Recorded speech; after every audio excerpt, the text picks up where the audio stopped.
This is Dina Marie, and I'm back with my good friend Michael Kissinger. Michael and his wife Maria Monzo founded Bravo Concerts Northwest in 1993, and then in 1998 launched this Vancouver Wine and Jazz Festival, which today is in its 22nd year. And you'll find Michael and Maria, as I mentioned earlier, at the Madeleine Parish in Portland. Maria leads the music program both for the school and the parish, and they have brought such beautiful music to the Pacific Northwest for now 30 years, Michael. Michael, thanks for coming back with us. And I want to have you just share a little bit about Bravo Concerts Northwest, because Bravo Concerts Northwest, the festival is really one of their outreaches, one of the ways that they really use the talents and the gifts and the love of God to reach out to the community. So Bravo Concerts Northwest is our nonprofit organization, our concert organization, and we started that in 1993. We perform concerts in Vancouver and also in Portland. We've done probably over 150 concerts in the last 30 years or so through our concert series. And we have, of course, a chamber orchestra, a small chamber orchestra that ranges from anywhere from a half a dozen to 19 or 20 musicians, professional musicians. We have our civic choir from about a dozen musicians up to about 35. And then we have guest artists that perform on the series as well. And we do everything from classical music to chamber music, contemporary music, jazz, sacred, a whole wide variety of music on the concert series. We were shut down again for the past 2 years, and finally in December, almost 2 years of being quiet from being shut down, we did a huge Christmas concert at the Madeleine, and it was packed. We were completely sold out for that concert.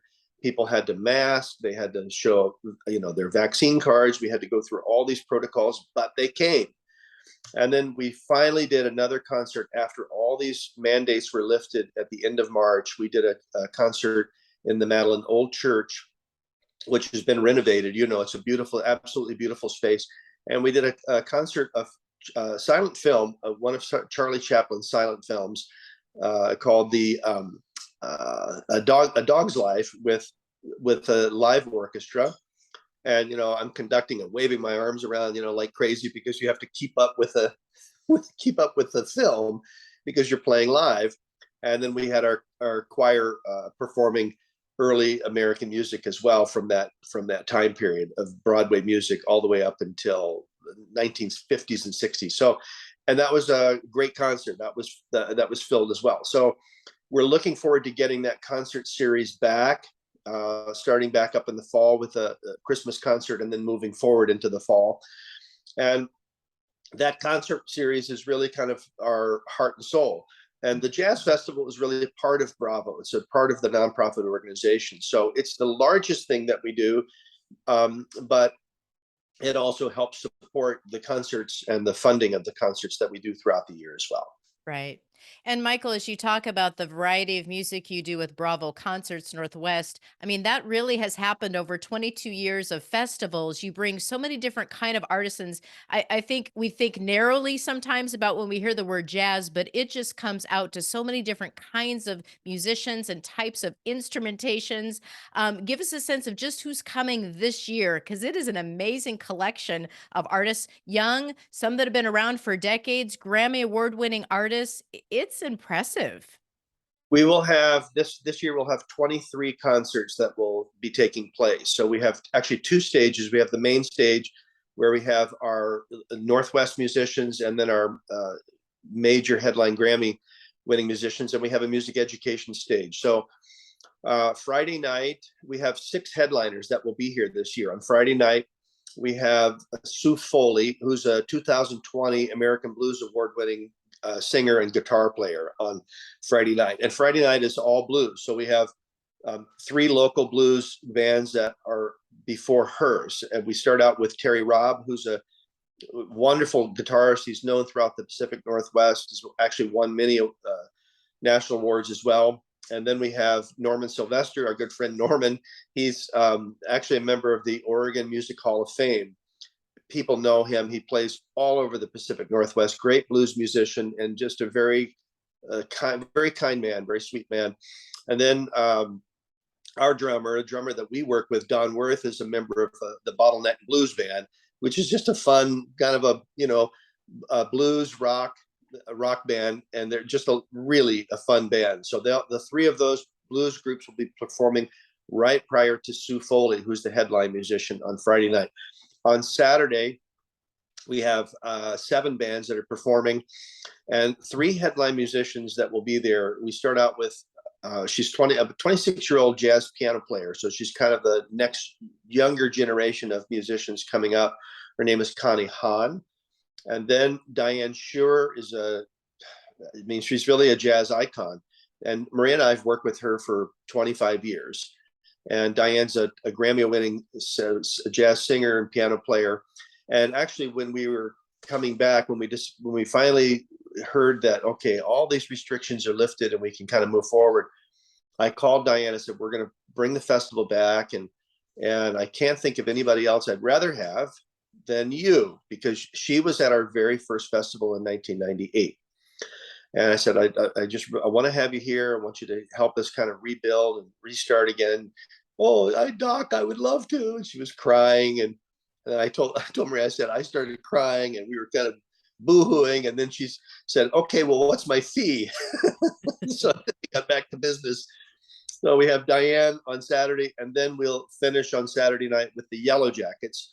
Yellow Jackets are a fusion jazz band, 4-piece combo, and just a real mainstay. I mean, jazz fans know them all over the world. In fact, they're in I think they're in Japan right before they're going to be here on tour. So those 3 bands plus the Northwest bands that are performing earlier in the day on Saturday. And then on Sunday, the headliners that we have are, again, we're going to do Connie Hahn again on Sunday, and then Raul Midon, who's a Latin guitar player. And then we finish with Pancho Sanchez, Latin Jazz Orchestra. So on Sunday, we have a kind of a mix of Latin music. On Saturday, it's kind of straight ahead jazz and fusion. On Friday night, we have blues. And then I have great local musicians as well. We have Aaron Meyer, who's a rock violinist and a friend of ours, will be performing. We have Dan Schulte, who's a great bass player, lives in the Portland area with his quartet. We have Ben Rice, who's a young blues player. He lives down in McMinnville area and has plays throughout the Pacific Northwest. Probably the most interesting thing that we have is this orchestra called the Ne Plus Jazz Orchestra. And this is a music historian. He loves this early music from the late or the early turn of the century, the late 19th century, as it begins to turn into ragtime, as we begin to develop ragtime and blues music. We begin to have the early jazz in the early 1920s to the 1930s. And so this is a little jazz orchestra of about 12 guys that performs that music from that early part of the 20th century. So this is music that you hear that we really don't hear anymore, because it's very early and a lot of it is not recorded. Some of it is, but it's early music from the early part of the 20th century. So we have a real wide span of music from about 100 years of jazz music from the early part of the century all the way up until brand new young musicians like Connie Hahn. Awesome. There's so much to explore, and I know many people travel from not only the United States, but all across the globe, Canada, all different places. People are coming to this festival, particularly for the 3 days. There's 3-day passes. You can go for 1 day. There's a lot of information on the website, I know, at VancouverWineJazz.com to get your tickets ahead of time, which is a good idea to do, but you can purchase them at the door. For people coming locally, Michael, can they bring what kind of chairs for them just to sit and relax? Little blankets to enjoy the concert on the lawn. Sure. I wanted to tell you real quick. There's one last one I wanted to mention. We have 23 different performances, but the Portland Cello Project I have on Saturday as well. And this is kind of really interesting as well, because it's classical musicians. I think there's 8 cellos that they have, between 5 and 8 cellos that they have performing with rhythm section. So these are it's combining this classical music with jazz and rock music. So it's fantastic music, and it's kind of like they're sort of like the new up and coming Pink Martini. So it's really fun music. So, and it's very different, very unique, because people are, you see a cello, you think, oh, they're in the orchestra and they're wearing their tuxedos and we're playing, Mozart, Haydn, and Beethoven. Well, yes, but this one is going to be doing a complete combination of jazz and rock and other kinds of music, as well as some classical. With regard to seating, people can bring their blankets. They can put the blankets down and sit on the grass. You can bring a low sand chair, and their lawn chairs. And basically, people sit throughout the entire park, either on blankets or on lawn chairs. And people come early, we'll open the gates, and it's like when they go to the Portland Rose Festival parade, and they put their duct tape down on the sidewalk and go, "This is my spot." They get there early. They bring their blankets. They want to sit up front, so they get there as soon as the gate opens, and they put their blankets down, and they say, "That's my spot for the day." So there's all that kind of seating. The park is completely accessible to wheelchairs and to walkers. So it's, we always have a lot of people that call and say, "Well, my father's in a wheelchair, my spouse in a wheelchair." Yes, they can come, of course, because the park has sidewalks and ramps, and so it's very accessible to people. And so if somebody has a wheelchair that they need to sit in, yes, they can. They can bring it right up onto the grass and go up underneath one of the big cedars and enjoy it all day long. Awesome.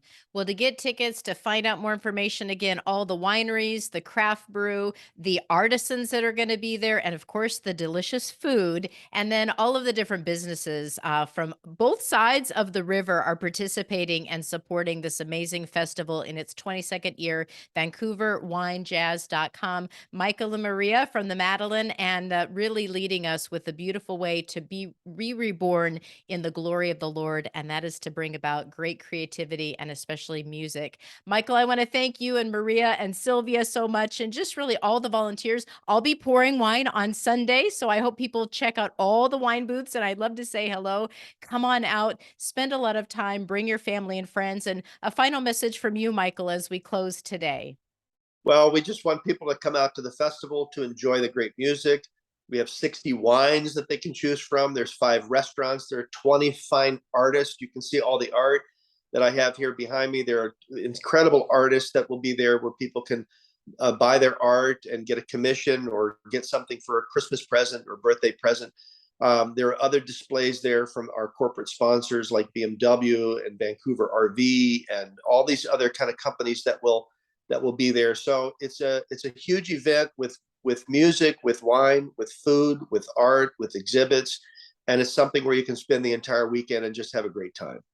It's so true. Thank you, Michael. God bless you. And we will see you at Esther Short Park in Vancouver, Washington. See you then.